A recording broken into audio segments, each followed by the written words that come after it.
Yesterday was day 21 of the Karen Read trial, so I'm going to give you my daily recap.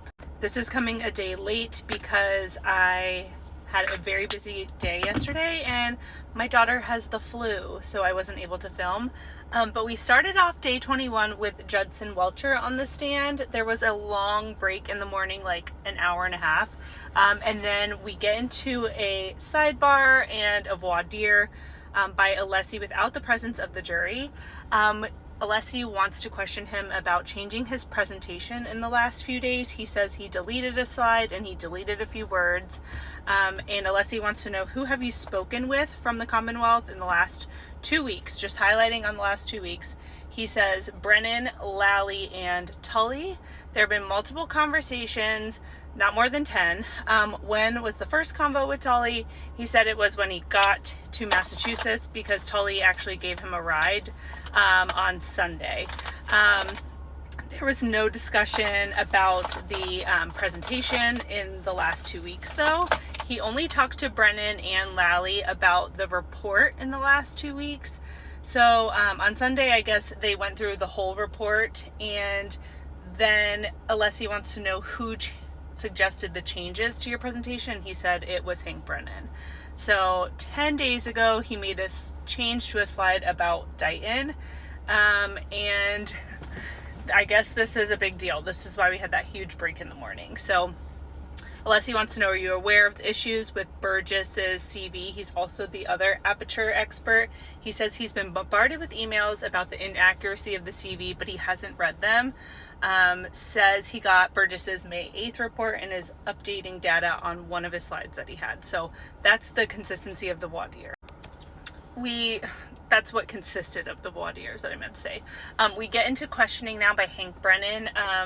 Dr. Judson is a biomedical engineer. He has a PhD. He is an accident reconstructionist, and he's employed by Aperture. Brennan wants to know how much of your work involves pedestrian vehicle accidents. He says about 5 to 10%. He goes over his education and all of his peer-reviewed studies, and he's more than qualified. He's submitted a bunch of papers and articles. He goes over every item of information from the data that he received on this case and studied. It's a really long list, like John O'Keefe's autopsy, like all of the reports from the officers. Says that he purchased the same vehicle that Karen Read had. It's a 2021 Lexus, I think G570, and he flew from his office to Canton to see the scene firsthand. This was a big deal to him, and he starts going over his 141-page report in a PowerPoint presentation. And this is, I guess, what Alessi had issues with because some slides were updated. So some of the photos were taken on September 23rd, 2024. He started working on the case in September or the fall of 2024, he's estimating. There was no damage to the lower taillight on the outside or the inside when he examined Karen Read's vehicle. He says nothing in the Lexus registered when she hit John O'Keefe because that's a 6,000-pound car. He's only 216 pounds. It's only expected to register when it's vehicle-to-vehicle collision, so he is not surprised that it did not register. They go over the damage that was on John O'Keefe's vehicle. Essentially, there's no damage noted. There are some screenshots that I have that I can't show you guys because I'm reading my teleprompter, but trigger 1162 was at 12,629 miles on the Lexus. And then when we see later on 1162.1, it's also at the same mileage. So I was really confused. I'm sure Alessi will bring that up. He gets into more questions. There's so much room for Alessi to like really dig into this witness. I know it's going to be a bloodbath. They start looking at Burgess's report. There's some slides on that in his presentation. Brennan wants to get into some of the expert opinions. He said, based on your expert opinion, did you come to a conclusion with a reasonable degree of certainty when this event occurred as portrayed in the data? And Dr. Welcher says yes. He wants to know when it was. This was for the 1162 2, which is the 3-point turn, and or 1, I'm sorry, which is a 3-point turn. He said it happened on Cedar Crest and it is the 3-point turn according to the TechStream data.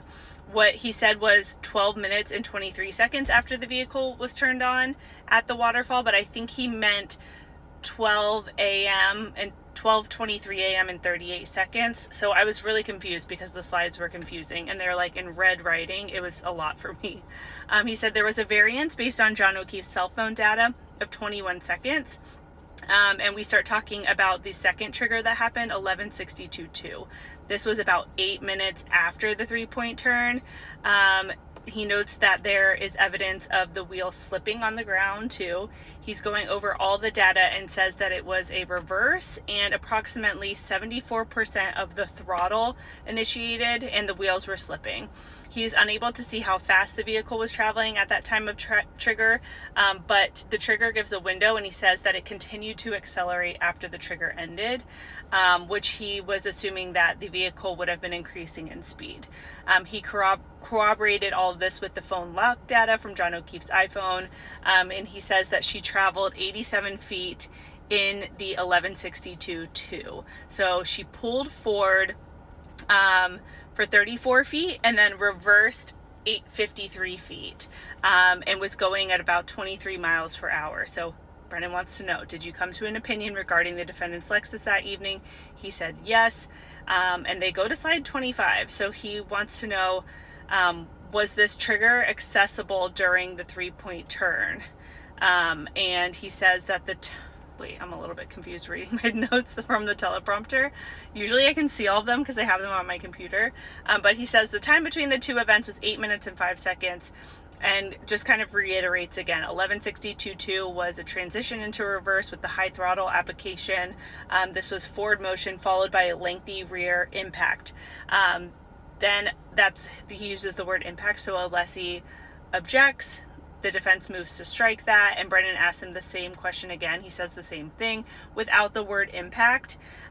They're trying to avoid the word impact, collision, Karen Read hit John, those kinds of things. The entire distance captured during that backing maneuver was about 87 feet. Like I said, it was net of 53 feet. So if you think about the Alberts front lawn area, she would have had to not hit Brian Higgins' Jeep too. Brennan wants to know, did you consider including or excluding any information regarding an event causing damage to the right rear tail light? Can I talk?